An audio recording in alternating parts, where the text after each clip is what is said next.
Good afternoon, I'm Gregory Sholette.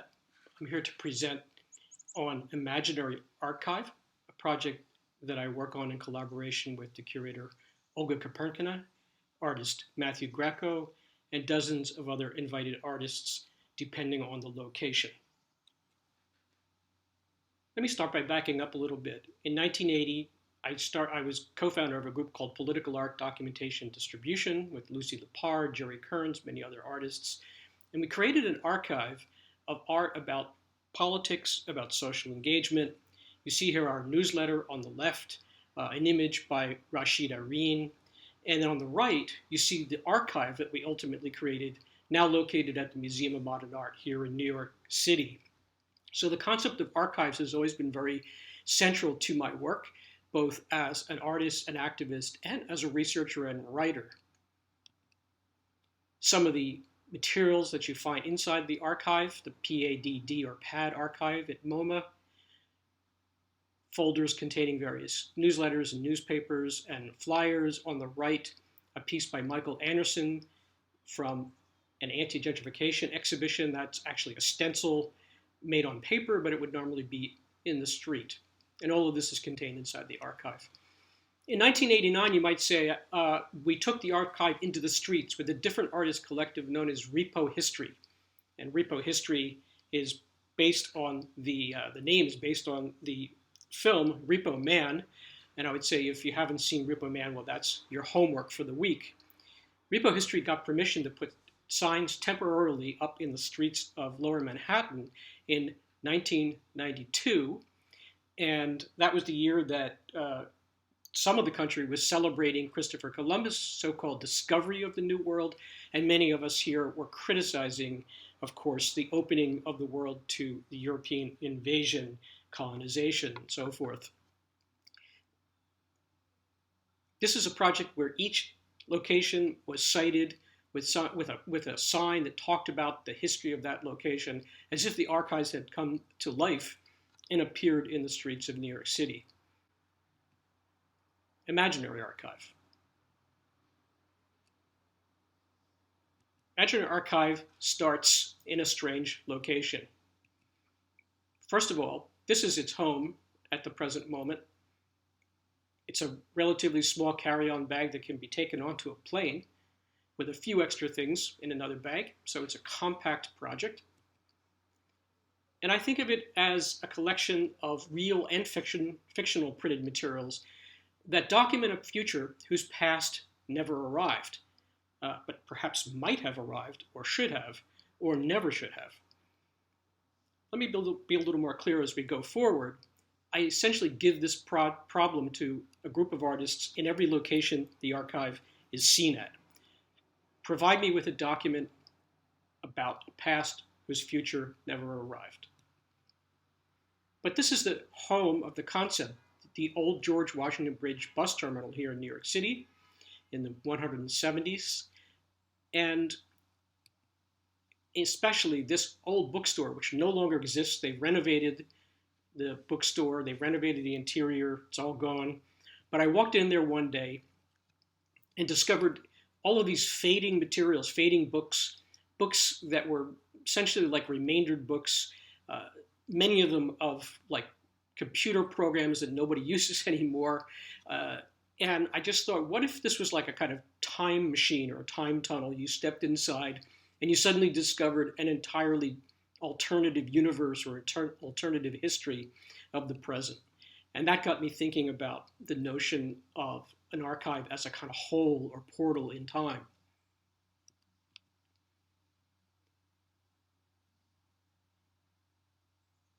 There's something appealing and strangely seductive about half-forgotten places like the bookstore that in 2009 was still located inside the George Washington Bridge bus transfer station.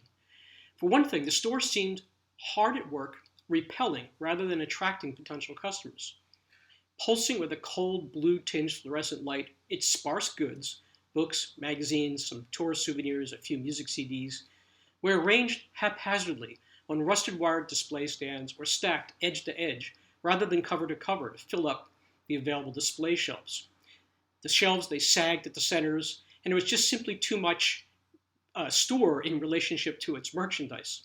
Some of these shelves shed a powdery dust consistent of an unknown synthetic material that was supposed to resemble wood. Up near the stained drop ceiling hung handwritten signs scrawled in oversized marker, all items half price, final sale, computer books 2 for $10. As I said before, many of these computer books were for programs no one uses anymore. But it is the books and other printed materials themselves that reflect a kind of curious neglect found at forsaken archaeological sites. With titles like Aqueous Dynamics for Hobbyists, Field Guide to the Soviet Union, Cobalt for Beginner, or Lobster Boy, an amazing true story, one cannot help but just wonder who these authors were and what became of their careers, and if anyone other than family members ever read their books. I could say the same thing about my books, but we won't go there. A similar set of questions applies to the all but unaccredited men and women who designed the covers of these forgotten volumes, all of which are now fading. Many had shifted towards the blue or yellow ends of the spectrum because of age, ozone contamination, etc. But also who knows what type of acidic pollutions that circulate within a store located within a bus terminal that hosts up to 1,000 buses a day. The publication designs range from uninspired compositions of Helvetica type and clip art to pre-PC, pre-Photoshop, hand-cut collage illustrations, but also to weirdly styled topographic clutter meant to shout to a potential reader, see me, buy me. At this point, no one really wanted to buy these crying books. Who created this fading gallery of prosaic, yet totally serviceable cover art? Were some made by recently graduated art students on their first job out in the dark matter art world, or perhaps produced by an underpaid, bored in-house graphic designer, counting the days till she retired? Or perhaps in some instances, the book was designed by the author himself or herself, or theyselves, when the self-publishing was still involving handmade paste and cut boards. And what if after spending a bit of time in this dreary bibliotheca, some other reading of the books, as well as the shabby setting and the entire context of the store inside, the bus terminal, began to take shape? What if rather than actually being simply a room full of remaindered publications, we were meant to read it as a single sign, as if the entire space was a cipher or allegory for something else, such as an archive of a past whose future never actually arrived? Ultimately, what I decided is that participants in Imaginary Archive would be asked to generate their own what-if history, one that can be manifest as fabricated documents, brochures, catalogs, pamphlets, newsletters, records, small objects, postcards, photo albums, all of which are invented specifically for this ersatz para-archive. The ultimate goal: to imagine an alternative future or some parallel universe in order to ask, what would the content of such an archive reveal about other ways the world might be constructed politically, socially, economically, culturally, and personally?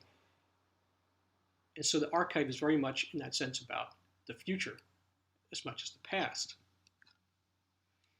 Imaginary Archive's first stop was in New Zealand in 2010. This is a mock-up of what the exhibition looked like, and I'll show you some actual details in a moment. Second stop was Galway, Ireland, 2011. Graz, Austria, 2013. Kyiv, Ukraine, 2014. Philadelphia, 2014. And Zeppelin University in Friedrichshafen, Germany in 2015. And you'll probably note that every time the archive appears, it appears in a different form. Olga Kaperkina and I were invited to Wellington, New Zealand in 2010 for a residency to create a work in collaboration with the local arts community. And this was the perfect opportunity to bring together the idea of Imaginary Archive and the installation for Enjoy Public Gallery, which is in Wellington. When we arrived, we noticed this curious set of stairs, which I guess is a kind of fire escape going out the sort of door window and then just leading to another roof. I decided that maybe the first way to think about this archive is as a kind of under the stairs collection of documents and books, something you wouldn't expect to find maybe going into a closet or something of that sort. So here you see Murray Hewitt, who also contributed to the archive, and I'll show you his work later. On the right, assisting me construct a sort of stairs inside the gallery made out of recycled wood, which all went back to the recycling place afterwards. On the left, you see the stairs as they extend up into the gallery, with some of the materials being added to it. Some of the work is still in construction. Some of the projects that are in the archive were created by me. Others were created, were pieces that I had in my own archive of documents and materials. So it's a combination of actually new material, archival material, and old archival material. And the main part of the archive, though, is the invitation that I send out to people to contribute the work, a new work to the archive. So a number of pieces from New Zealand, and we'll come back to that in a moment, just to give you a feeling for this first iteration. One other aspect that we developed was the idea of a satellite archive. So some of the materials that are in the archive, or made for the archive, are also included, or duplicates of them were included in local bookstores. Here is a sort of wonderful bookstore called Quilters in Wellington, New Zealand, and you see some of the works sitting in the front row. They agreed to let us do this sort of curatorial project. We also curated the books out of the and albums out of the store's material stock and interspersed those with our imaginary archive material. And I'll come back again to those works that are there, but you see something from MoMA, you see something with Das Kapital, and those are pieces by Yevgeny Fix and also by Jeffrey Skolder.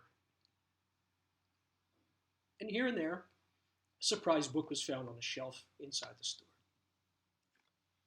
Imaginary Archive's second stop was Galway, Ireland, as part of the Tulka Arts Festival. And this year it was being curated by Megs Morley, and she invited me to present the archive, which we did at Gallery 126. And in this iteration, the archive grew yet again with additions from artists in Ireland. And I just want you to notice the small shelf on the lower right corner, which has a sort of book-like thing, or it looks like some fabric on it. I'm going to come back and show you that work by Annie Phillips a little bit later on, but just to get a sense of what it looks like on the table there. Installing the project. Works by Brian Hand on the left on the floor.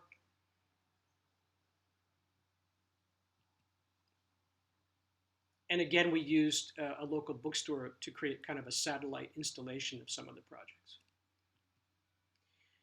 Third stop was Graz, Austria, 2013. Rotor Gallery. And for Graz, I was given a very small room to work in. And so decided that we should create something that would like kind of fill the space in a particular kind of way. And I sort of came up with this idea of a multi-sided table, thinking, well, this is probably going to be very hard to make, but let me see what they say. And the Austrians immediately got to work and fabricated the project exactly as I envisioned it. And here is the result. And once again, the project Imaginary Archive expands with new works being added from Austrian artists, including a couple here, Eva Ersprung on the left, Doris Joach Hintz on the right, creating her own coin, Doris did, which is inside that sort of jar shape there, so you can pick it up, you can pull the coin out. And the coin was a currency only to be used by women.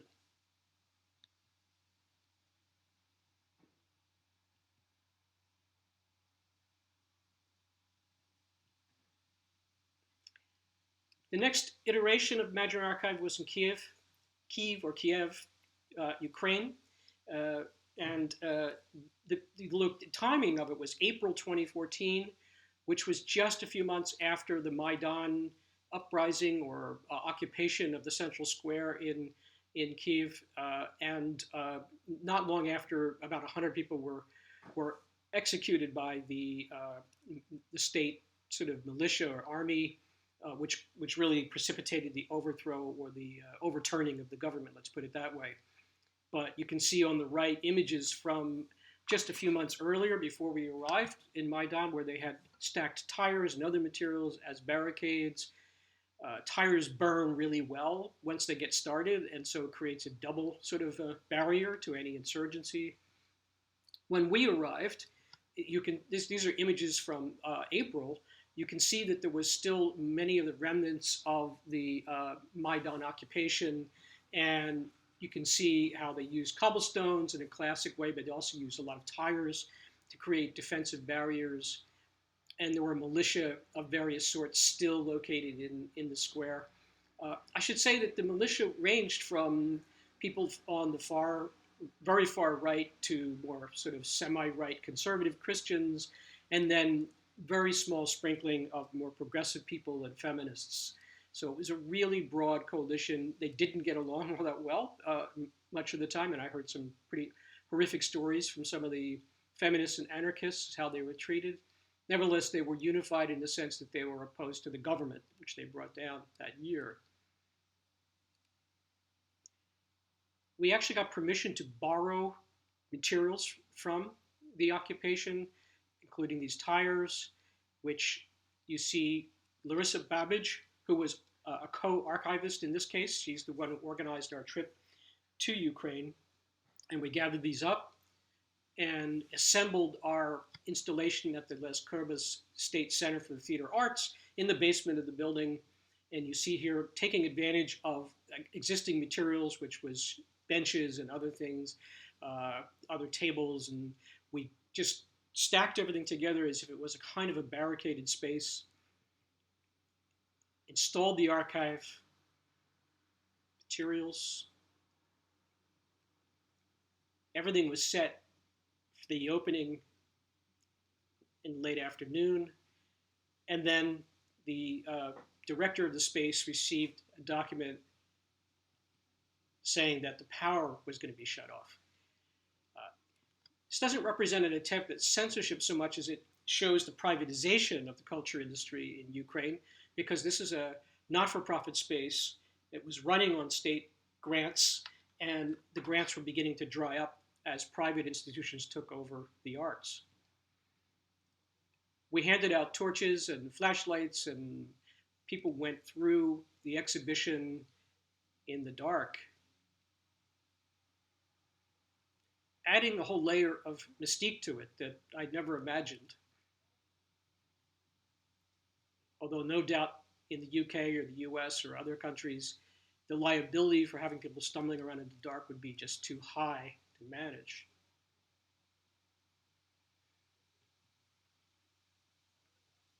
Maureen Connor's pop-up book, which I'll come back to a little bit later.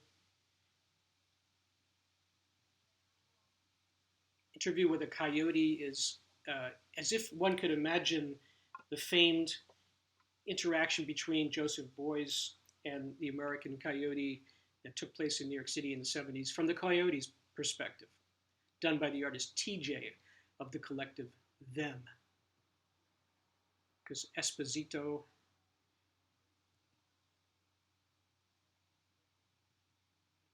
finally, someone went down to Maidan and managed to convince the people there to give him some petrol, came back. We put some generators in place with lights, and the opening then sort of took place in a more normal fashion.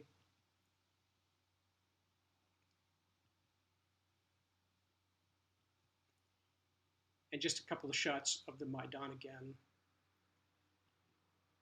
And here's Larissa Babbage and Olga Karpenkina inside the center.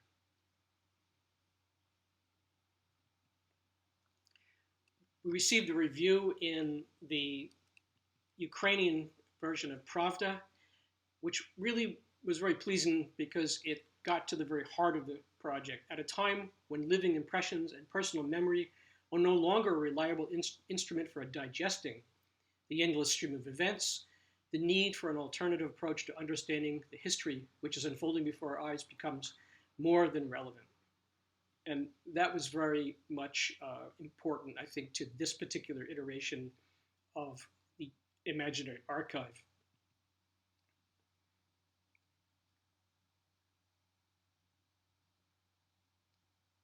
The penultimate installation of Imaginary Archive took place at the Institute of Contemporary Art in Philadelphia, 2015, city of my birth.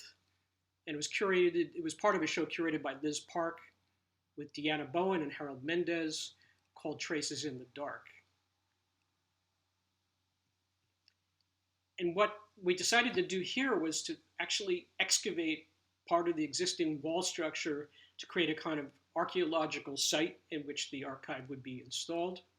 And so the installers marked off spaces, cut out sections of the wall. In the process, actually discovered like graffiti that had been left there by workers many, many years before, which became part of the archive. And here's the beginning of the installation inside the Institute of Contemporary Art in Philly. And there's the more finished version on the left and on the right with works that were made specifically by Philadelphia artists, including Charlotte Schatz on the top, talking about gentrification in the region, in the city of Philadelphia. Charlotte actually was one of my professors when I was in undergraduate, actually when I was getting my associate's degree at Bucks County Community College. And she works in Philadelphia. She has her studio there. And in the bottom, the gray-haired woman who you just see her head was one of my first art teachers in the rural part of Philadelphia, outside Philadelphia that I grew up in, Jean Burford. And it was nice that she came in a wheelchair to see the show, which looks something like this.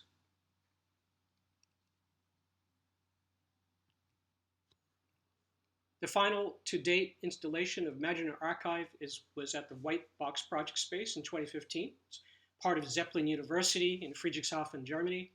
Karen Vandenberg invited us to present the project, in part because the university has a collection of Joseph Beuys' archive, a part of Joseph Beuys' archives. And so this seemed like an appropriate match. Also because this was the very first exhibition in this new space that they were creating. And here you see a mock-up of what it's going to look like. What you see on the right is TJ's encounter with the coyote, Joseph Beuys' encounter with the coyote, as a video which is playing on the window. For this particular iteration, I worked with Marcel Kalber, who is a Swiss architect who specializes in building structures with bamboo. And so we came up with this kind of lattice work project together and had some of the students help us construct it with various exhibition tables, but also the lattice work as, of course, a space on which to put the various documents. The table was also an opportunity to have encounters with the students and to talk about the project with them.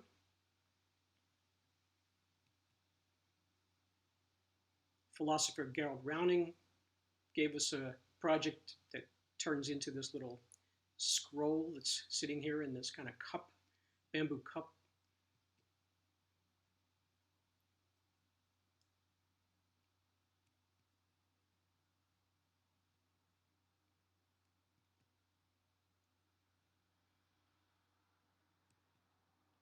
And this was what the exhibition actually looked like, not the mock-up when it was finally assembled. So I'm just going to run through images of the archive itself. You'll see some of the works that I already showed you in the process. But you can go to this page, the address is below, on my website, and you can click on these little boxes and find materials if you have the right plugin. It needs a little bit of updating, and not everything is included just yet.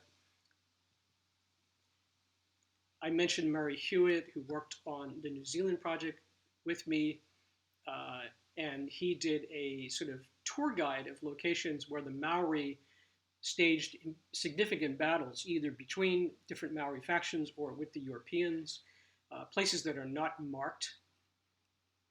And it's a beautiful little booklet. Other works from New Zealand by Lee Horup. Evgeny Fick's projects are very funny. He created works that look like Museum of Modern Art brochures, but they actually contain contents that the museum hasn't published. including a work about abstract art being a kind of Stalinist program by Dondero. And on the left, a tour of the Museum of Modern Art's holdings, stopping at all of the important communist artists that are in the collection, obviously Picasso and Leger and others.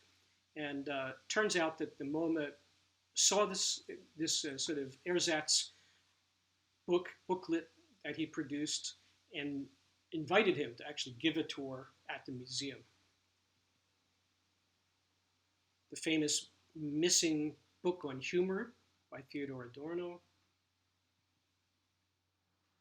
Jim Costanzo, who has invented an Aaron Burr Society as his nom de guerre, created this work about brewing illegal whiskey in sort of the woods with a sort of natural spring water or natural stream water as a kind of protest against the sort of neoliberal state.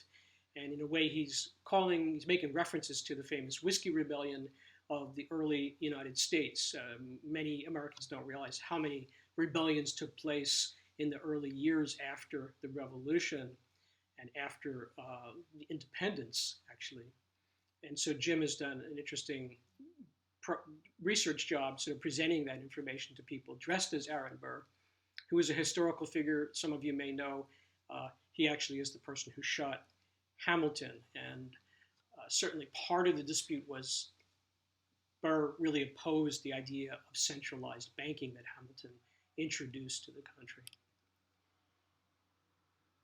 Carl Lorek is also part of the collective Them.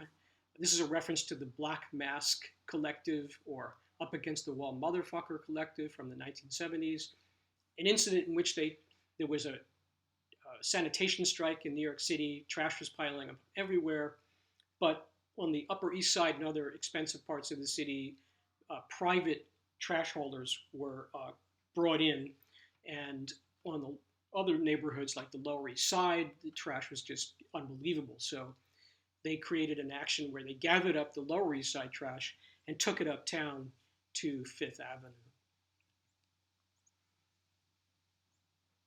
An object and a booklet by Chris Esposito. Rounding's pieces in the background. Work by Glenn Goldberg, the painter. Maureen Connor's The Making of a Modern Bank as a pop-up book. It documents the imaginary transformation of the Continental and Commercial National Bank of Chicago into a communal homestead where Chicago residents can live who are down on their luck. It's based on the format and style of an actual self-promotional publication that she found that the bank had produced in 1923.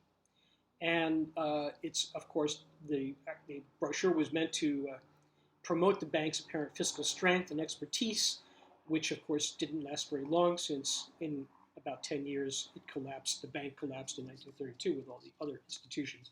And this work was made just around the time of just after the crash of 2008, of course.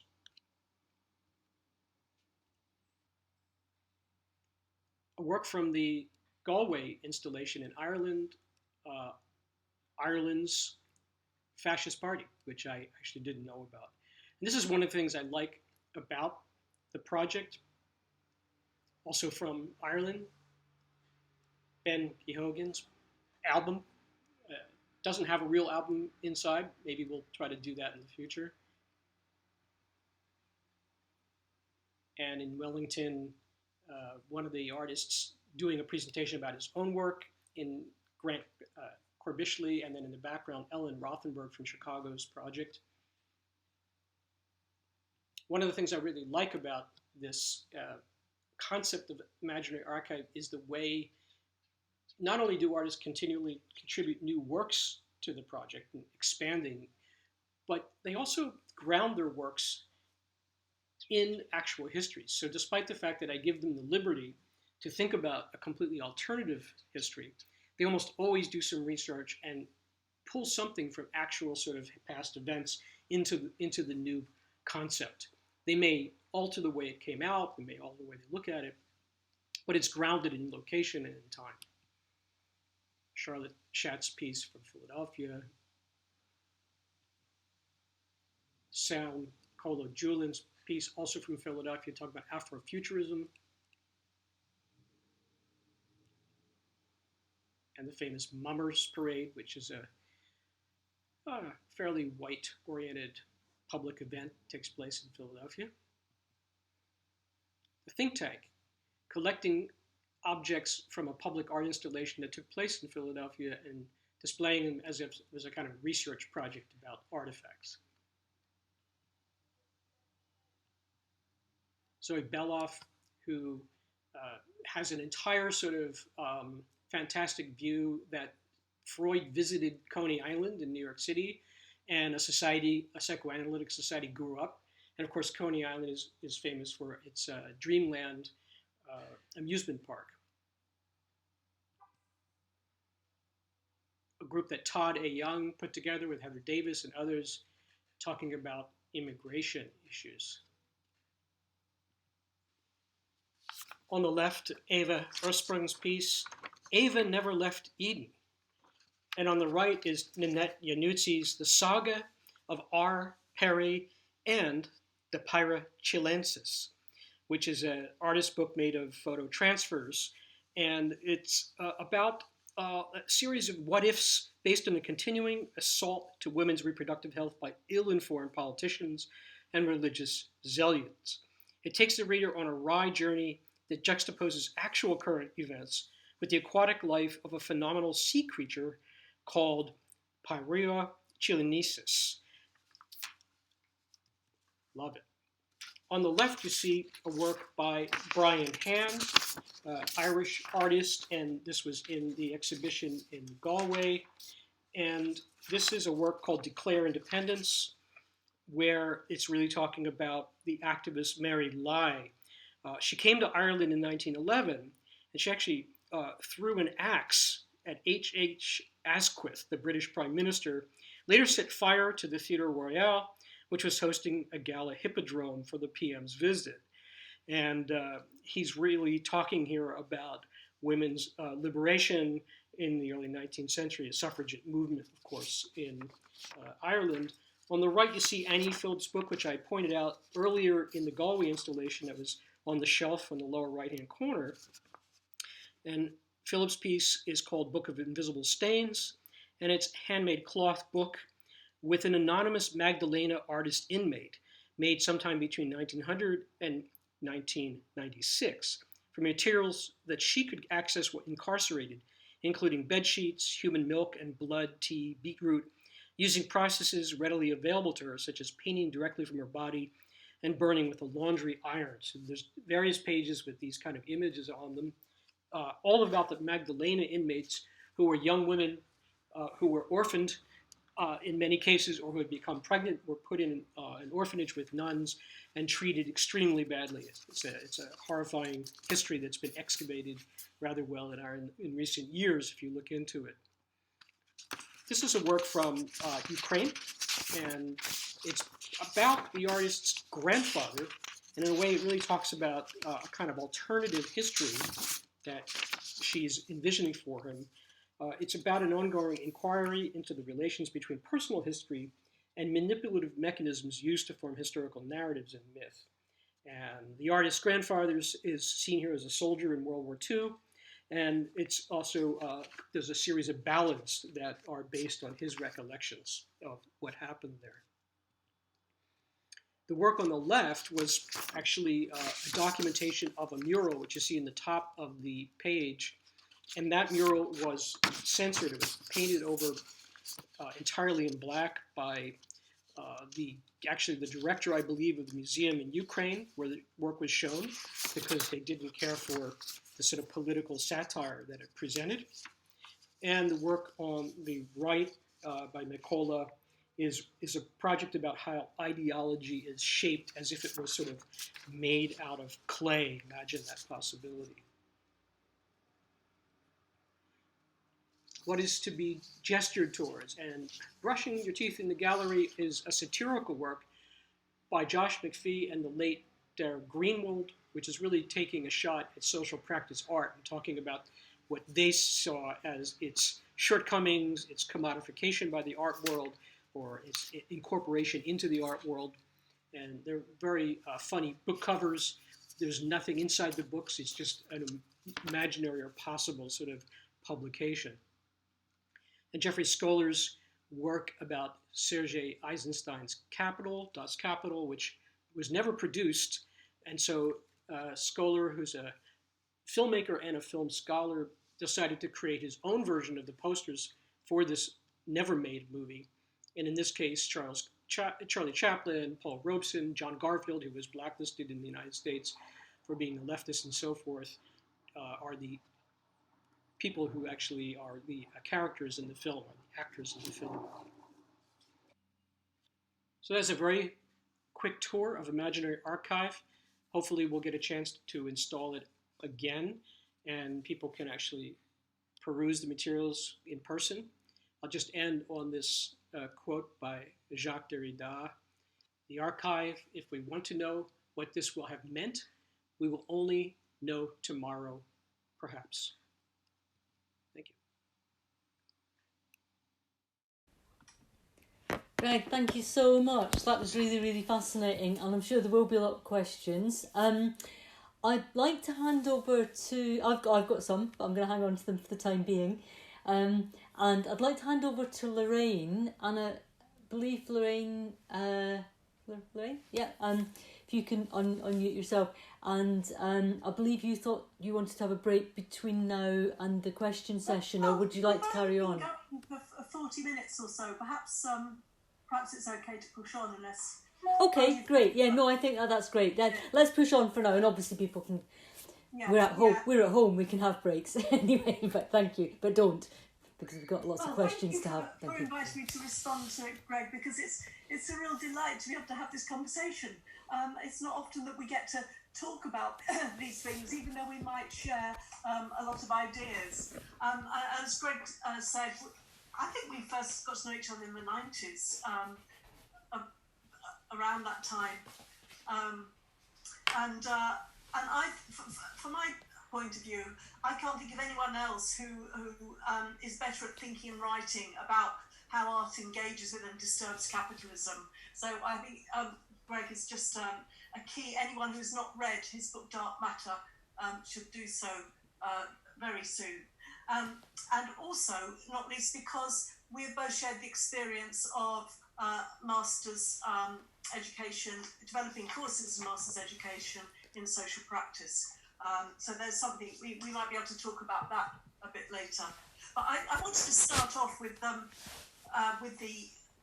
archive, because this is what you're working on at the moment. I know you've been working on it a long time, and I'm really interested in the fact that you see archive not only as archiving as not only a cultural and political act, and it seems to me that you've been this imaginary archive is something that's been going for about 10 years now, and I was wondering whether it's something that has been just ongoing when there's an opportunity to revive it, or whether there has been a reason that you feel it's particularly pertinent to bring up now in terms of our current political situation.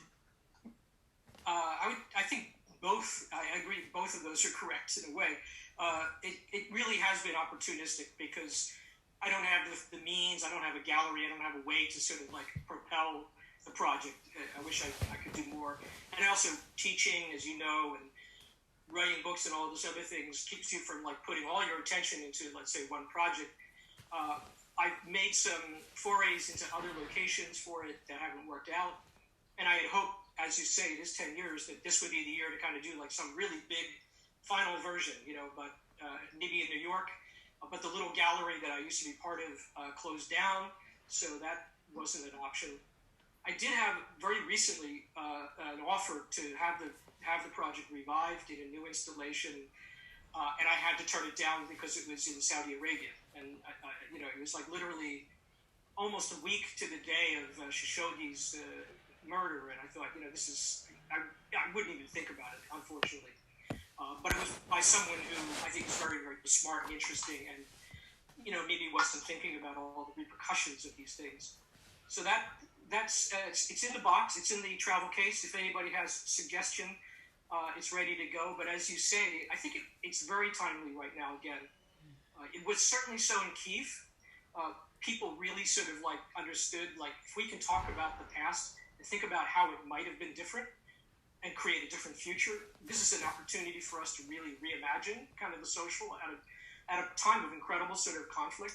And certainly this would be an excellent moment to do exactly the same thing. So at least I'm getting a chance to talk about it and all the terrific people that were part of it, and I appreciate that. So, talking about the present moment, which is difficult to get away from right now.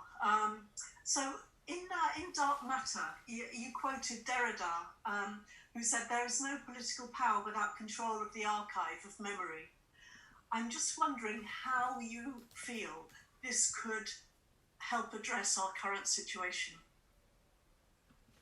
Yeah, well, first we have to analyze what our current situation is, and that's a job, and it seems to be shifting. Even as we talk. As before, some of you entered the discussion or the Zoom, we were talking about, of course, the elections here, and you're welcome to raise some questions as much as we can talk about it. Except to say that we don't know what the outcome of the elections are going to be. It's very, very close. No matter what happens, it's going to be a very peculiar situation afterwards, given that so many people in this country are literally mesmerized by the person who's in the White House at this moment still. And even if the other candidate wins, we're still going to be dealing with that split in this country. In some ways, I think, and here maybe this answers the question a little bit of the archive, in some ways we really are kind of almost continuing the Civil War that we had back in the 19th century. We have many of the same issues, much of the same feeling of division. And it's almost as if a part of the Civil War ended, but a part of it continued, and now it's just kind of amplifying itself at this moment. I don't think very many people study history very closely, and they probably don't even see that potential connection, but it's very much, I think, present. So right now, I would say a very dark and little-known archive of the United States is playing itself out once again in full view. Yeah, interesting. And many other moments in history that could be brought to bear on this current situation. Yeah. I think just the forgetting is very concerning. As Ava Sedgwick put it, forgetting and ignorance have their own structures. And I think that's becoming so absolutely evident. It's not just that that's the not thinking or the not remembering. They actually have a kind of structural capacity of their own to expand and to enlarge and to draw people in. So about the time you started this archive was when you published Dark Matter. Yeah, just about the same time. It was what was published, right? So the book was done, but yeah, it went into publication. That's right. So the subtitle was Art and Politics in the Age of Enterprise Culture, for those who don't know. So I'm just interested in, you were looking at how the dark matter of culture, that is the cultural production by way of the informal, non-market cooperative networks, collective activity, etc., was becoming more visible. And we're seeing how this would develop and potentially threaten high culture. And I'm just wondering, 10 years on, do you see that underground work, that dark matter work, has begun to threaten high culture?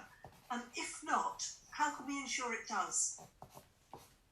Well, I think it's the clearest evidence that it has is the incredibly radical performance artist that occupies the White House. Who could have imagined a more avant-garde person than this Marinetti-ish, although kind of like a cheesy version of Marinetti person, and supporters. So in that sense, the dark matter, which and now I'm talking about the dark matter that we would prefer not to exist, has gotten very bright. We're talking about crazy conspiracy theorists on the far right, militias, aspects of the Tea Party. That is all also, in my view, it was in my view, part of the dark matter that wasn't so visible and was becoming more visible. And what I would say is that has become very visible. The more progressive, resistant part of dark matter that I was speaking about, I was really, in a sense, saying we need to sort of focus on this aspect of this kind of shadow or hidden production and sort of support it and create narratives about it and give it a chance to sort of come out of the crypt, out of the archive, and become part of, a kind of cultural phenomenon, a cultural world. That is also happened.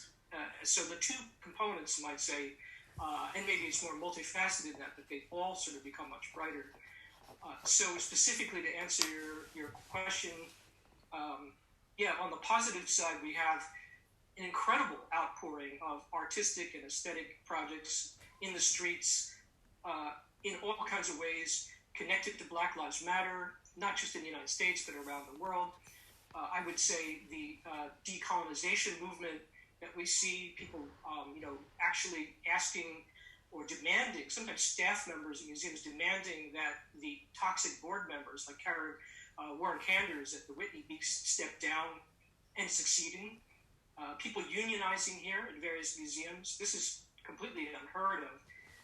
All of these things are a facet, I think, of this other phenomenon of dark matter. People saying, we want a better pay. We want to be recognized for contributing to the art world. We don't want to just be that thing that you take for granted, any longer. And even the monument takedown, or what I call monumenticide movement, is, I think, connected to this insofar as a generation has sort of come along and said, we want to clear the ground of these kind of ways you represented history up to now, and begin to rethink this. Let's hit the reset button on this, right? It's not the first time in history that that's happened, but it's happening all over the world again.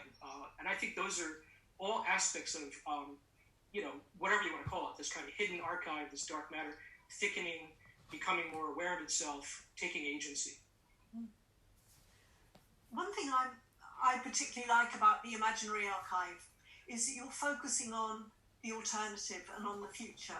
And I know from my experience from early campaigning, how much more powerful we discovered it was to be presenting alternatives rather than always being in opposition, which actually simply acknowledges the power of those in authority. So I really like the fact that the Imaginary Archive is about imagining a future, is a different future. And I'm just thinking about going back to dark matter again and thinking forward from there and looking at not just the world, but perhaps look at the art world. And then you were looking at how the contemporary art world might shift. Do you think the contemporary art world has shifted, and is it shifting? And what could it look like if these sorts of interventions succeed? I think it's shifting all the time. I mean, your work is a perfect example of that, Lorraine. I mean, I think I actually started paying attention to your work with Peter, like even before the 90s, I would say. You were certainly connected, in my mind, to PADD. I'm not trying to put an age frame on you or anything. I think it was the 80s, yeah.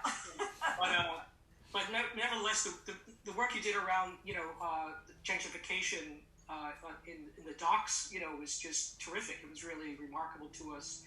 And a lot of us who had studied, let's say, John Hartfield and the whole concept of the montage and what that could do, you brought it back to life in a way that I thought was really terrific because you put it in this kind of public space. And so I agree with you that not just critiquing, but also offering possible ways to think the alternative is so important. And your work has gone on to do that in many profound ways, working in East London and working with seamstresses and all kinds of people, immigrants. So I think you need both, though. I think you need both the critique and somehow to offer something that people can also see as a possible. And that is exactly why the Imaginary Archive and other projects that I've worked on as an artist have really been a way to sort of offset maybe the critical component of my research and my writing. It also offers a space for me to explore certain things that maybe you can't do in writing, and it often feeds back directly into the writing. and the other way around. So obviously the concept of the archive, or how history is represented, what gets represented, are themes that run back and forth between my art and my writing and my teaching. How is the art world changing now? In some ways, I think it's doing everything it can to stop from changing. It doesn't want to become part of the new abnormal, and it wants to insist that we can have exhibitions on Zoom. That's okay. It's not a big deal. But we know that it's just not going to work. We know it's changing. Maybe look at what's happening at the Queen's Museum, where Sally Talent is the new director, and she's really rethinking that space because she now has this huge, enormous space with almost no sort of audience, nothing going on. She has exhibitions, and people do come, but it's nothing like the big spaces, Guggenheim or the Met, Tate. And she's thinking, well, how do I take this space and maybe turn it into something for the community? And so she's opened up a food pantry for people who are having problems getting enough food, calories, and so on and so forth. So I think that's a model that we can look towards. Will all of the art world change? No. But will it pay attention to these things? Yes. Even the Guggenheim has a social practice fellowship program, despite the fact that Gulf Labor, the other collective that I'm part of, has criticized them roundly for being involved in Abu Dhabi and trying to create a museum there that would have been done with terrible working conditions of immigrant labor. So many ironies that the art world has are being, I think, more and more clearly exposed. And I think that this pandemic and the lockdown is going to make that, it's going to amplify that even more. Mm-hmm. There was you did a talk recently in Galway, Histories that Disturb the Present. Right. I think that's fairly self-explanatory in what you described, but it had a subtitle, Survival is Not Enough. Can you say what you meant by that? Sure. It's actually, I just borrowed it. I borrowed it from somebody who borrowed it. So I borrowed it from the book Station 11, which is a wonderful sci-fi book, which came out years before this pandemic, but it talks about a post-pandemic world. And it's a group of Shakespearean actors who go from like one town to the next. They have to drag the cars because the bodies of the cars are still there, but there's no petrol, with horses. Things kind of return to a strange amalgam of Middle Ages and the contemporary world. But the point being that, people need more than just food, water, shelter. They also need the arts. And the author, and I'm sorry I'm forgetting the name of the author offhand, maybe somebody can remember, she took the title from a Star Trek episode. So it's a kind of viral term. But obviously the point being, everyone, as soon as the lockdown happened and the virus started spreading, was talking about how are we going to survive? Will we survive?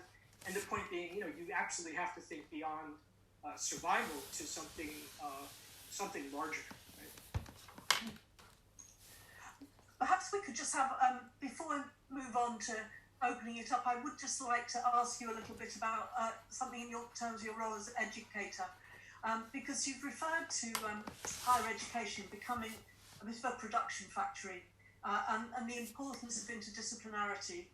And I just wonder if you'd like to say something about that in relation to your experience of teaching, your experience of social practice Queens or other courses, what you see as the future of education, and particularly social practice and education.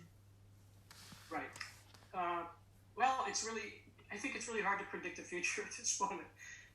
In one of my other concepts I've been working on, I talk about us entering a phase that I call the unpresent, which is to say that we're in a moment where the sense of the future seems to have disappeared, and the sense of the past apparently, disappeared. At least the sense that either of those would be fundamentally different than the present. Our idea of the future seems like it's going to be just a repeat of what's going on already. Like we can't think beyond or think about a challengingly different possibility, social structure. And, I'm sorry to say that so far it looks like that's exactly what's happening with the elections, the 2020 elections. It seems like a repeat of the 2016 election here. So that is the unpresent.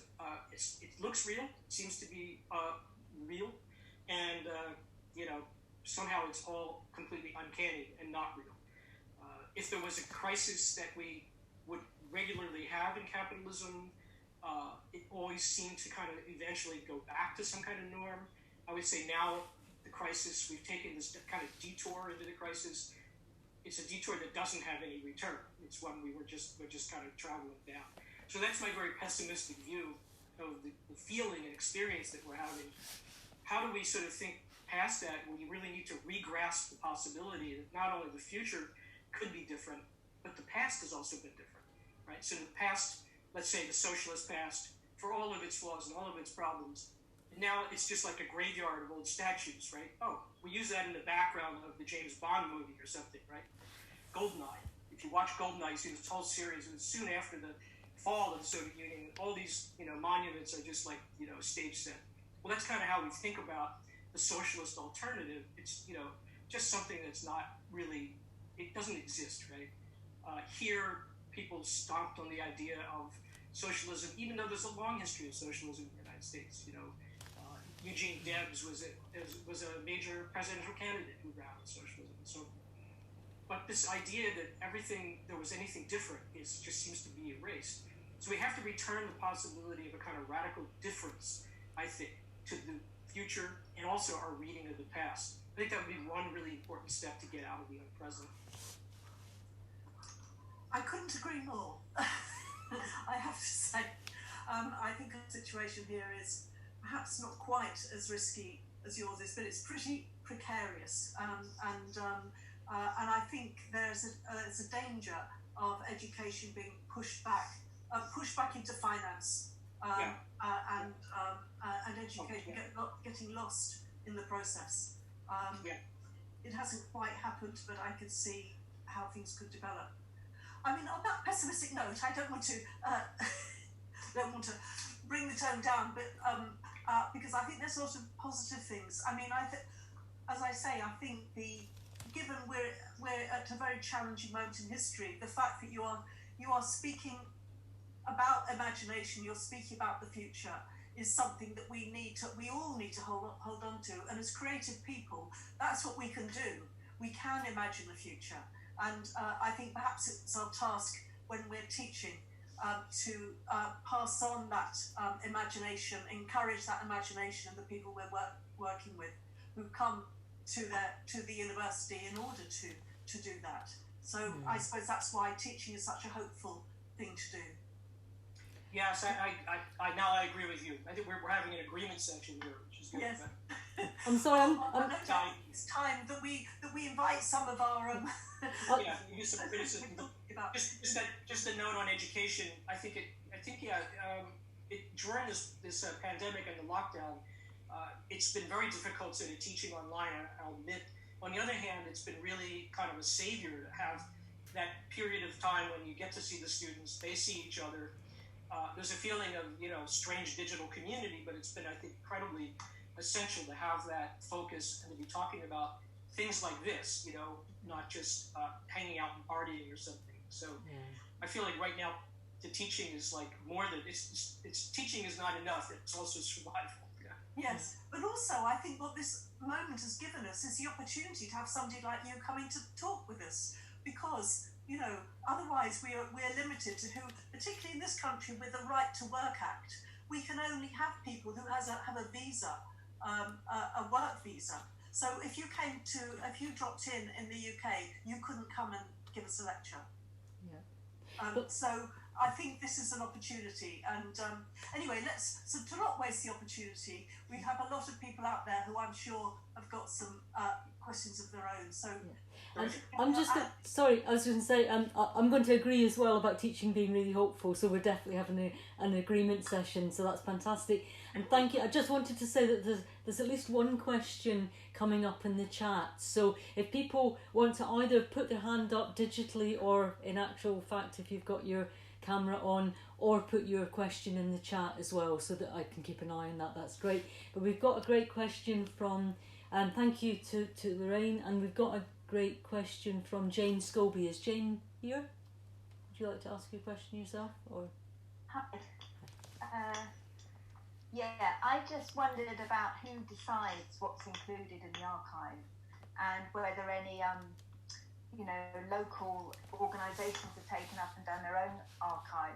And one other thought I had, is there any focus on environmental concerns that are coming out, or any archives around different species and how they're feeling?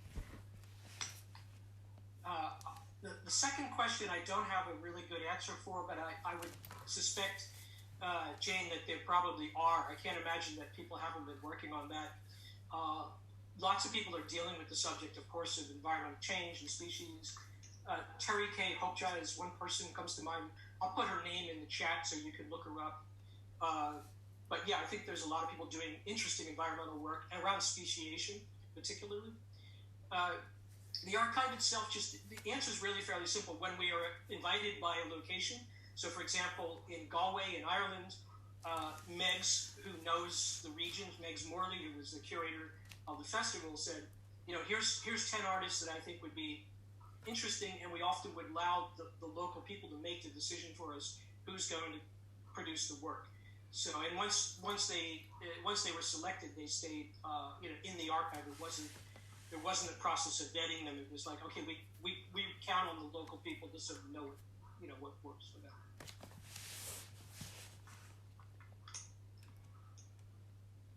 Thanks, Jane. Is there any other questions? Sorry, I'll leave this to Lorraine, actually.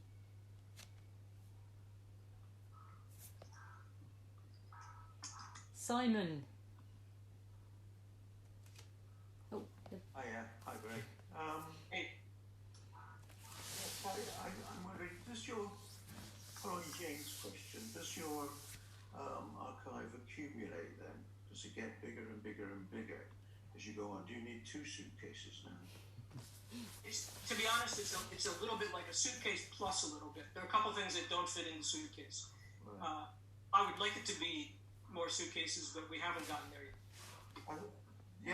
The other thing I was wondering is, you started off being imaginary archive, and then I started, as I was listening, I was thinking, well, I'm not quite sure.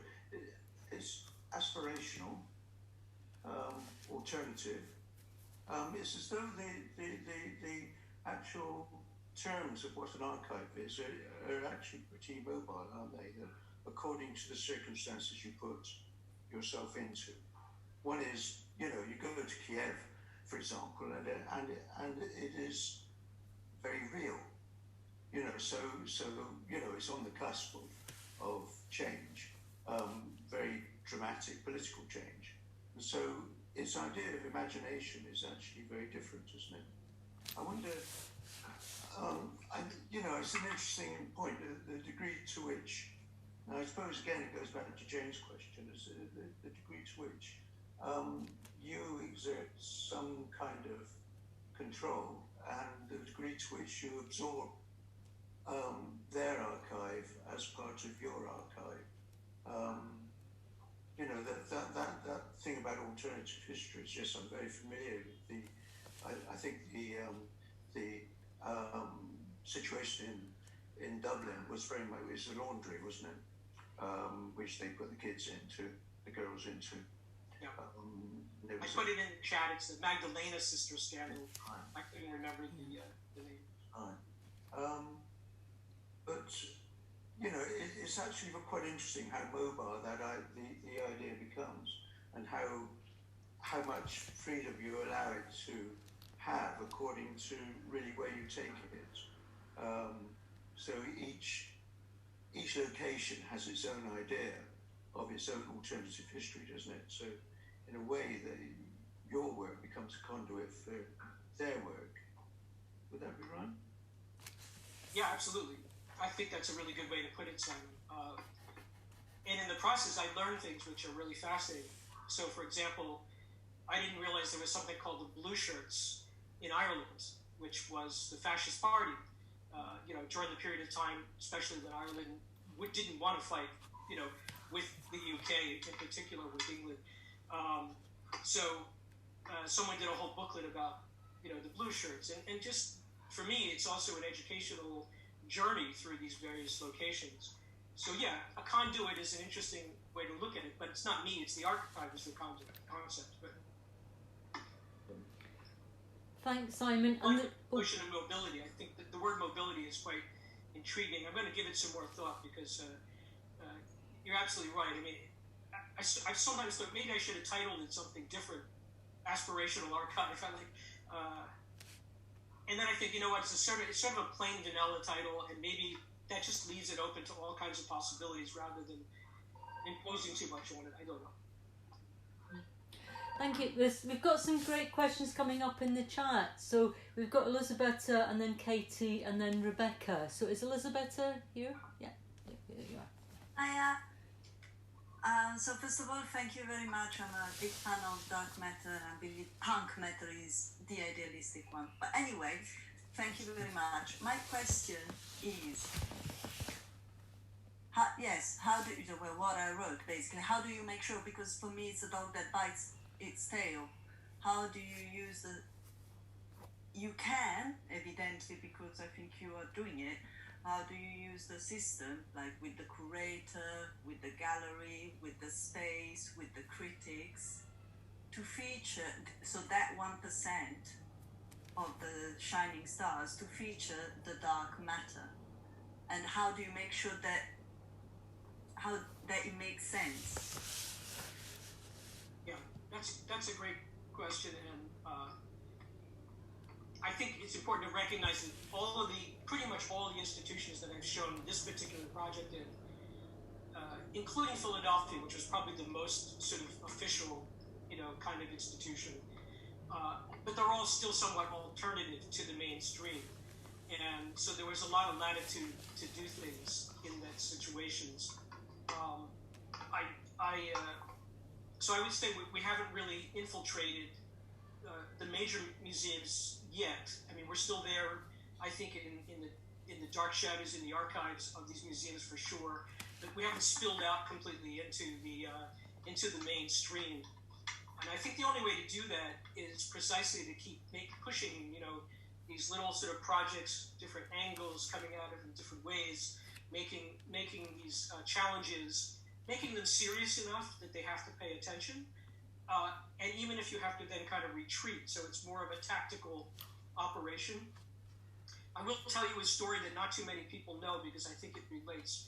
There was an important Austrian curator. I say important because she was very well known, and had a lot of power in Austria, and she was invited to become a curator at the Museum of Modern Art. This was about 7 years ago, something like that.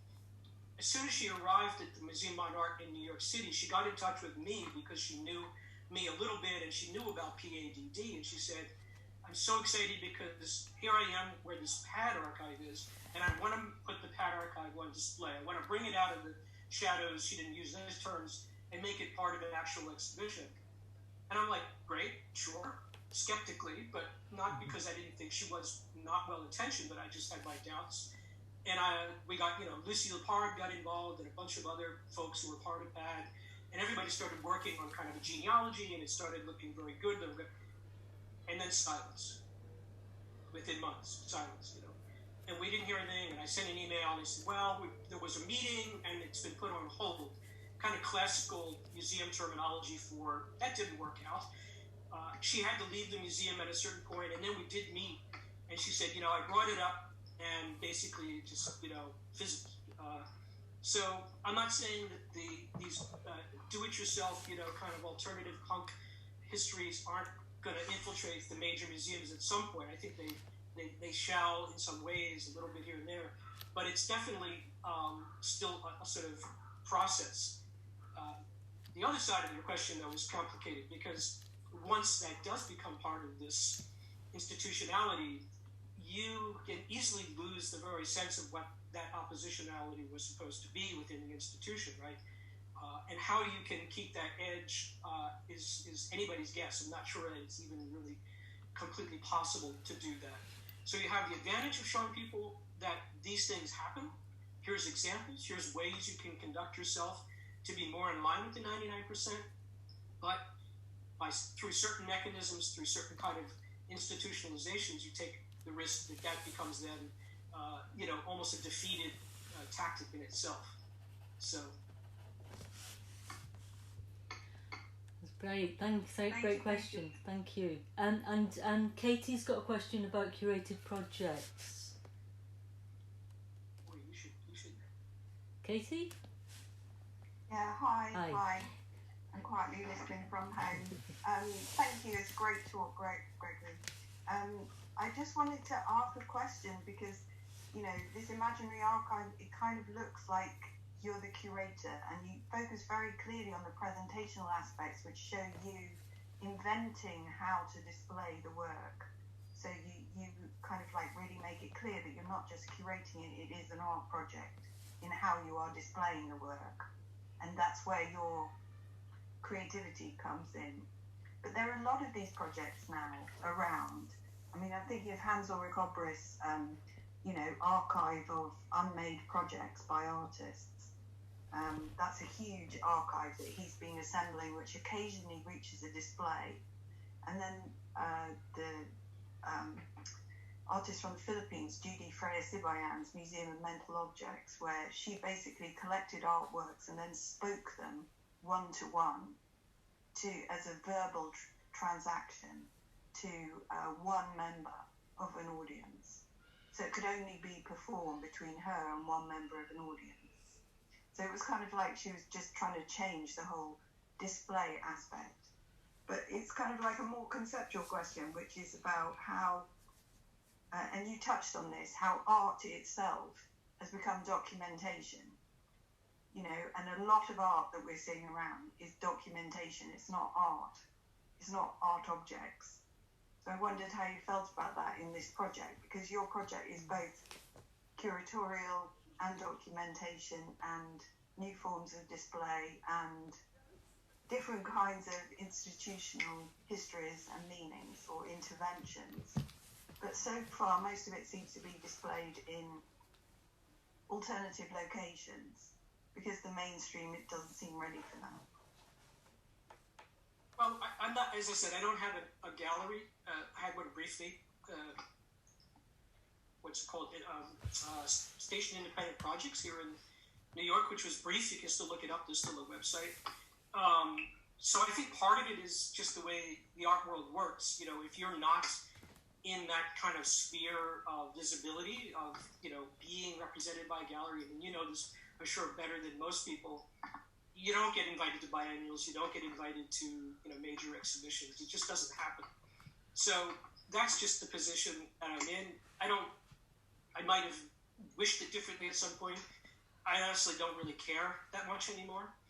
I find that I have the mobility and the freedom to do things from this position that I probably wouldn't have if I was in a different situation, which is kind of nice. The projects you talk about, I didn't know about, but they sound beautiful. They sound really exciting.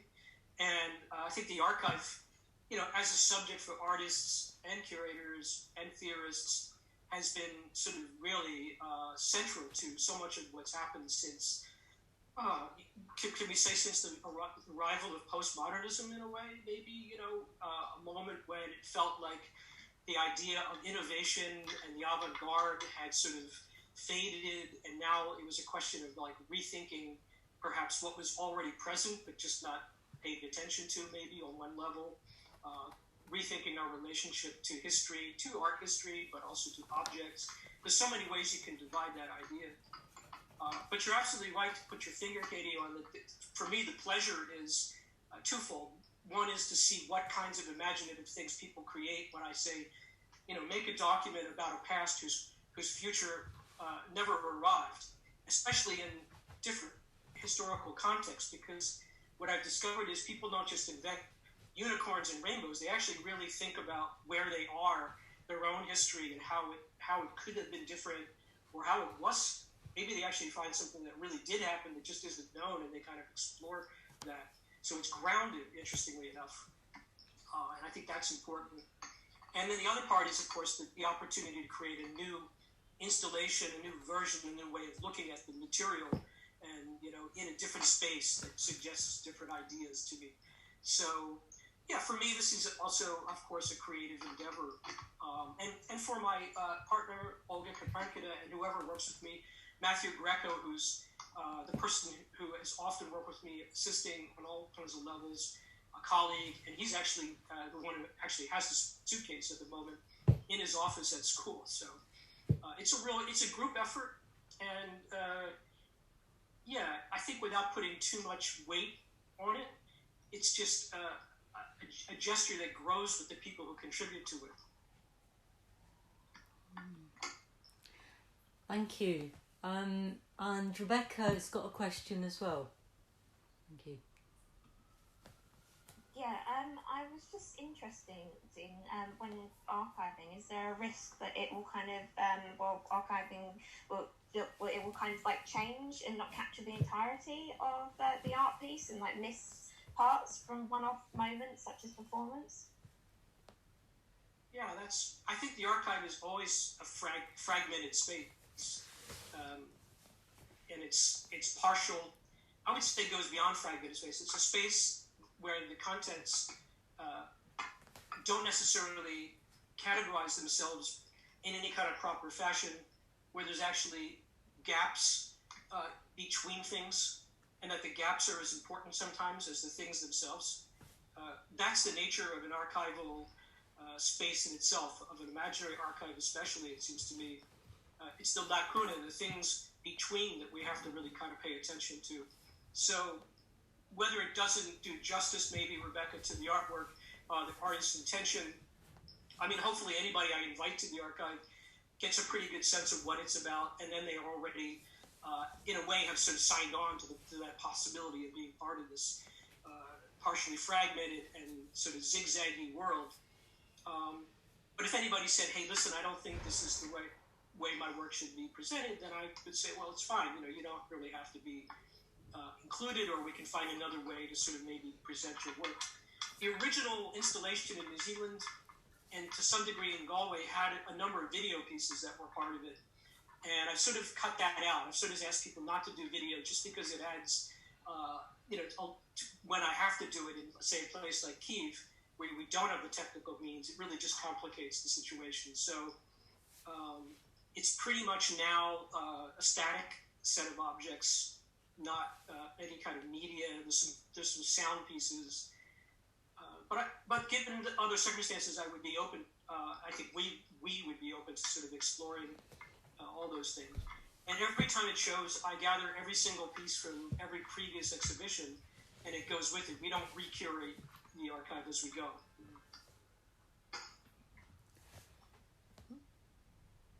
Thank you. Do we have any more questions at the moment? I don't see. Lorraine again. Great. Thank you. Only if no one else does at the moment.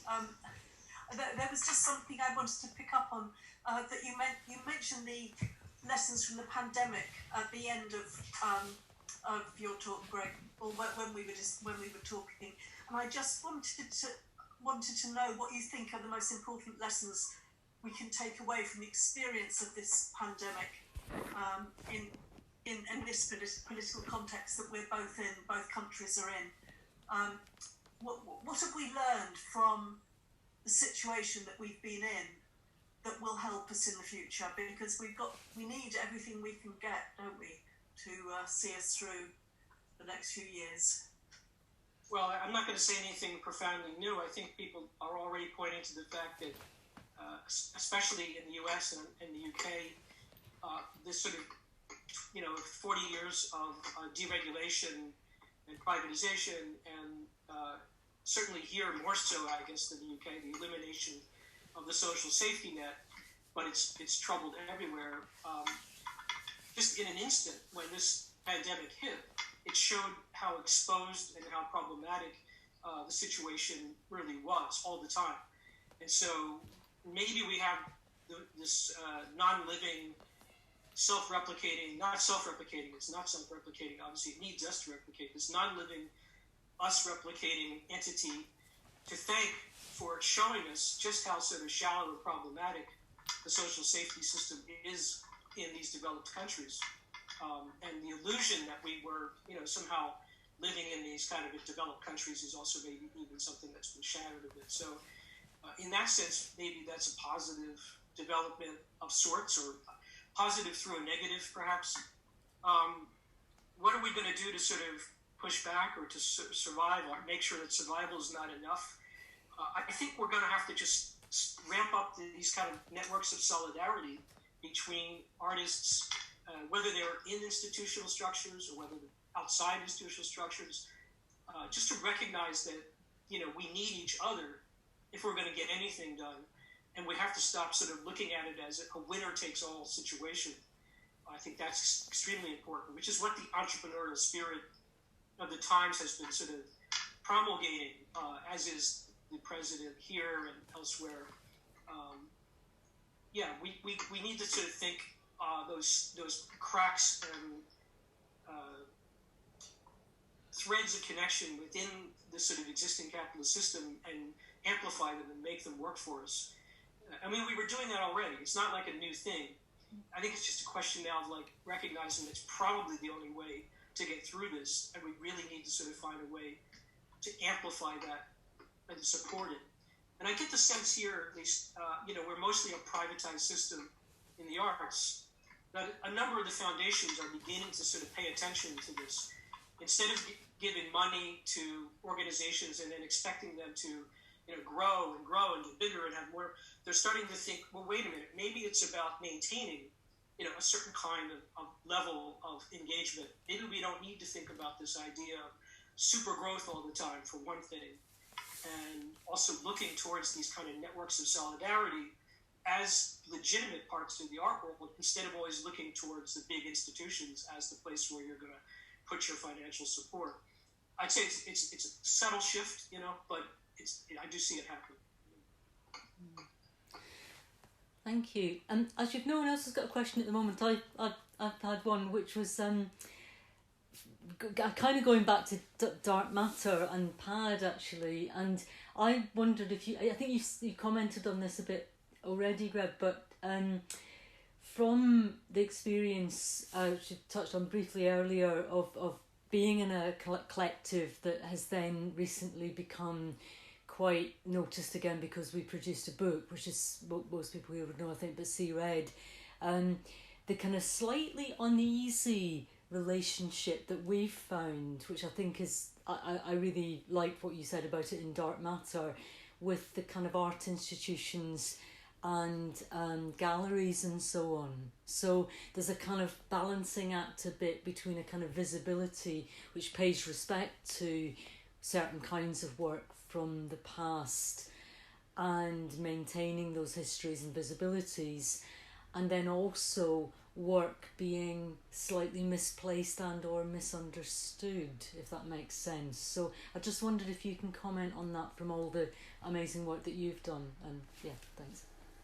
Yeah, I totally feel for what you're saying, and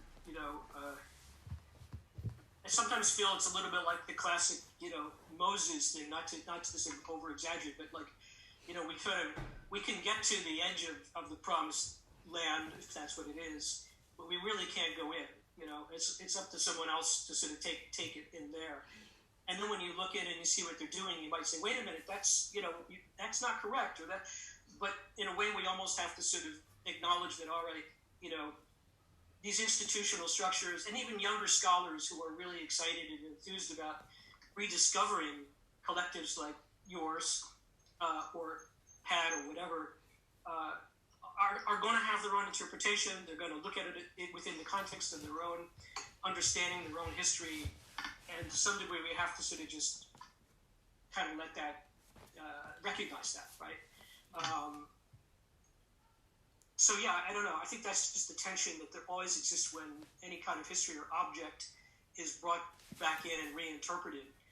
And sometimes the reinterpretation maybe actually makes more sense. It means more to the people who are going to look at it. Right? Walter Benjamin talked about, you have to grab history at the moment it's about to be lost. And sometimes that means, of course, interpreting within the context that is useful for the present. I don't mean an instrumental way, but in a way that actually makes kind of sense. So that's just a kind of caution that I keep trying to tell myself when I sometimes look in frustration at, wait a minute, you didn't get that right. This was really what was happening. I don't know if that answers your question. Yes, it does. No, I'm just really interested to kind of get that perspective on it. Thank you. So I think misunderstood wasn't quite right. I think I meant understood differently. So thank you. Yeah, I think misreading is like, interesting. The whole imaginary archive is sort of yeah. about misreading history, right? Let's misread it in order to come up with something different. Yeah. It's an intentional misreading. It's not like we're stupid. And I think that's the question. If it's just an awkward and sloppy version of scholarship, you got to say something and say, wait a minute, okay. But if it's a kind of misreading that is in keeping with sort of like a thinking, you can still say something, but you can also recognize, well, here's something that's trying to be sort of like critical and thoughtful at the same time. I don't know. Yeah, and a new perspective. I'm just going to quickly just share something with you that I was thinking about during the imaginary art. I love the imaginary archive piece. It's wonderful here to hear more about it, and I hope there's loads more suitcases.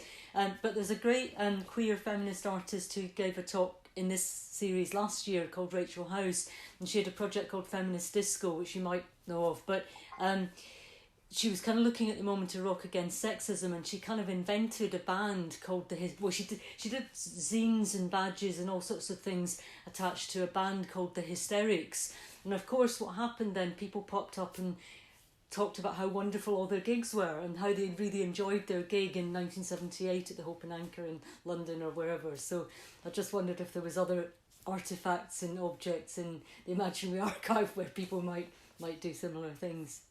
Yeah, that's brilliant. Yeah, it is good. I mean, I'm always of two sort of, I guess of two sort of sides. In a way, I think history is so important understanding it. I mean, I think if people in this country, for example, understood history more clearly, as I said earlier, we may not be in the position we're in now. Mm-hmm. But then again, one has to think history in a creative way. You have to be able to interpret. It's not just like, history, there it is, just one big block. That's ridiculous. We know how riddled with perspective history is and how unobjective it is. And that's not really the point. But maybe an extreme case of this, I was teaching my students the other day about the famous images, let's say, of the storming of the Winter Palace in 2017, when the Bolsheviks, rush into the Winter Palace, the Tsar's palace, take it over, and it's one of the key turning points in the revolution. But of course, it never really happened that way. Basically, a small group of Bolsheviks went in and said you're relieved of duty. The people that were there left, and that was the change. But in several years after the revolution in 2020, there was a stage performance, public performance at the Winter Palace, recreating the event with members of the Red Army who had been brought back from the front, performing it in this kind of lavish way, lights going all over. And then in 24, I think, Eisenstein makes October, and for Stalin, of course, Lenin's gone at this point, and it's even more extravagant. It's like people are climbing over fences and, falling down dead and all this. But what's happened is photographs of the rehearsal for the performance in 2020 have entered into the history books as if it was the original event. Yeah. Sometimes they're actually misconstrued as part of Eisenstein's film from 24. And if you go to Wikipedia page for the Russian version of Storming of the Winter Palace, the Russian Wikipedia page, you'll see they still have it incorrect. So it's really interesting that these photographs, which were retouched by the Soviets to make them look like they were original, so they took out some of the more theatrical parts of the rehearsal. I mean, it's just hilarious.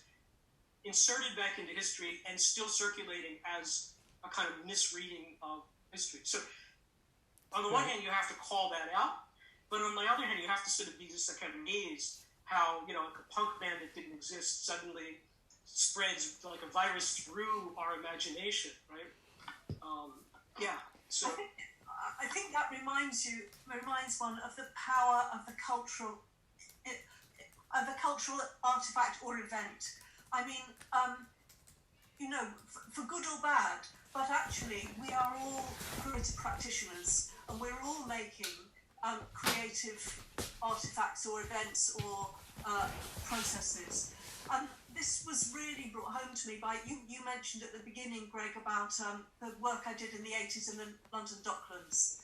Well, what happens now is that I'm regularly contacted for those images of the thing we did, and people confuse the art project with the events. Now, what we did, luckily, we were working very closely with the communities and therefore representing that campaign.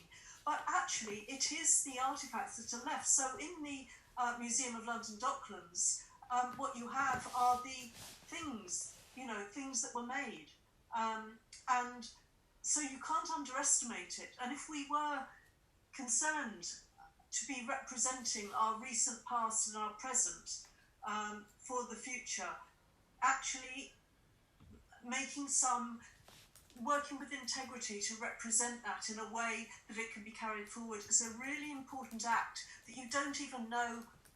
You might be doing it for some other reason. We made those billboards and those posters, etc. For the moment, we didn't think of them as being, the record. The photographs we took are the only record that the museum has of the community's involvement in that campaigning. It was 10 years of campaigning. So otherwise it is all left to those in power to keep their artefacts, which of course are very profound and well made and well funded. So, I would say to anyone now, anything you can do about an issue that matters to you actually will matter. It will matter for the future if you think that it is something that's being overlooked. Yeah, and I think if you want to keep it ephemeral, you may want to burn it after using it, or shred it after using it. I don't know. I know there's at least probably a few people who actually work at archives listening in on this, and what I just said was heresy, but it is an interesting and delicate question. We also, I think, have now, though, just sort of an enormous interest in all of these works, these ephemeral projects from the 1970s and 80s, in part because this is both a subject that people like all three of us have really made, I think, more of an interest to people through our ongoing teaching and work, but also because people are running out of subject matter for their PhDs, for their curatorial projects. They have to there's something about sort of like breaking new ground, and that's perfectly fine.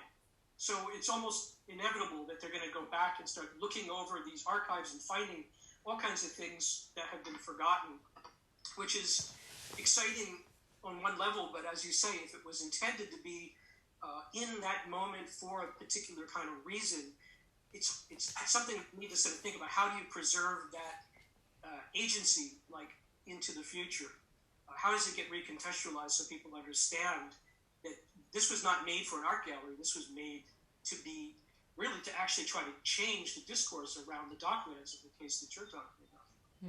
I noticed that Wendy had a comment, and I wondered if you wanted to say more about that, Wendy.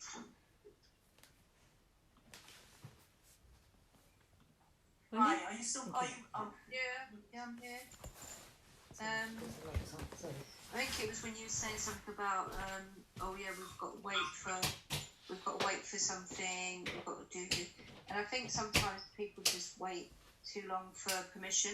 And I don't know if it's this society is like, we're all very much conditioned into, we've got to ask for permission, we need to get all these different things, like even the right to go and protest around Parliament.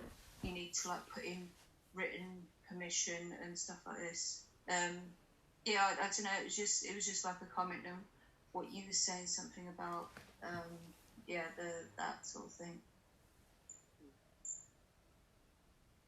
Maybe Lorraine, you have a better answer for me. Well, I suppose there's permission and permission, isn't there? You have to keep legal. Ideally, or else you'll be taken out of things and you won't be able to act. On the other hand, Greg has talked about working through the cracks. I think a lot of the things we do that are very productive are that we find the cracks, and we find where the cracks join up, and we find that actually you can do quite a lot without coming to the surface. So I would say that I think first of all you need to work out what you think needs doing, and then find a way to do it. and I wouldn't encourage you to do it in a way that is, I say, illegal. But sometimes we just have to find alternative ways of making things happen, and where the dark matter can join up, and I suppose when I was doing a lot of that work in the 70s and 80s, one of the advantages of working then, and there weren't very many, I have to say, it might look like an ideal time to be working, but it was very, very much against the mainstream. But we did have this sense of that if we only work together, that we can make a difference. And I think that got lost in the 90s. Here we had the results of 10 years of Thatcherism, and people sort of lost confidence in the fact that you could work together and change the world. And I think it has taken a long time for people to come back and start demanding the sort of world they want. And obviously are met with a lot of opposition. But I still have the belief that it is through the networking, through the joining together, because there's a lot of us who want to make a difference. And, in the end, we can.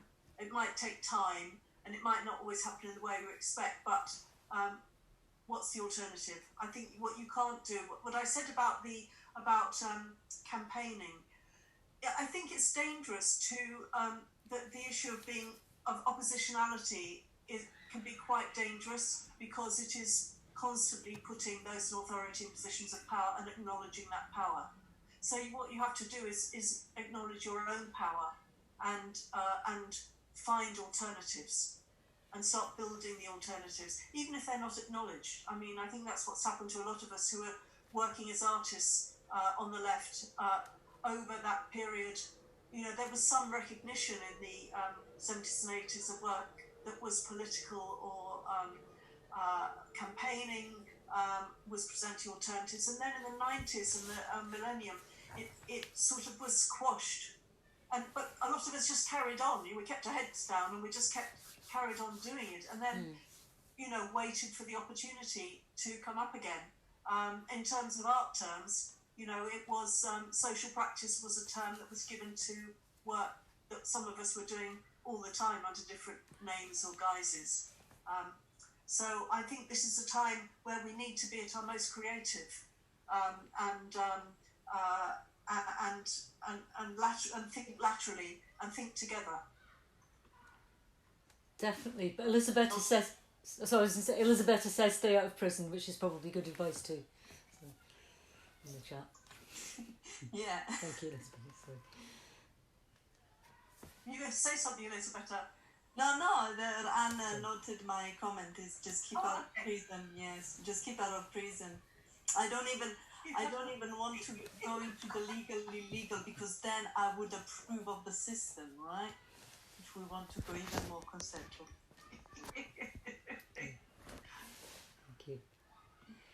Thank you. Are there any more questions at the moment? Have we got any more? Thank you for. Yes. Okay. No, that's great. And so perhaps Lorraine, do you want to say anything to finish off? Well, only to say that what a delight it has been to be able to share ideas like this. I mean, I think we need to do more of this. More while we're in lockdown, while we can't physically join together. I think we need to do more of this connecting and networking, because we can now network more widely, given that everyone is online. And I think we need to keep in touch with people who are working in similar ways across the world. And so to have your input, Greg, and I hear about the fantastic work you're doing in New York and in all the other places, has been such a delight. I mean, what an opportunity this has been. And I think it'll give us lots to think about and talk about. And just thank you very much for your time and for connecting with us like this. Well, thank you, both of you, very much. And all I can say is wish us luck. Absolutely, and thank you so much for being part of this series of talks. So we're carrying on with the series of talks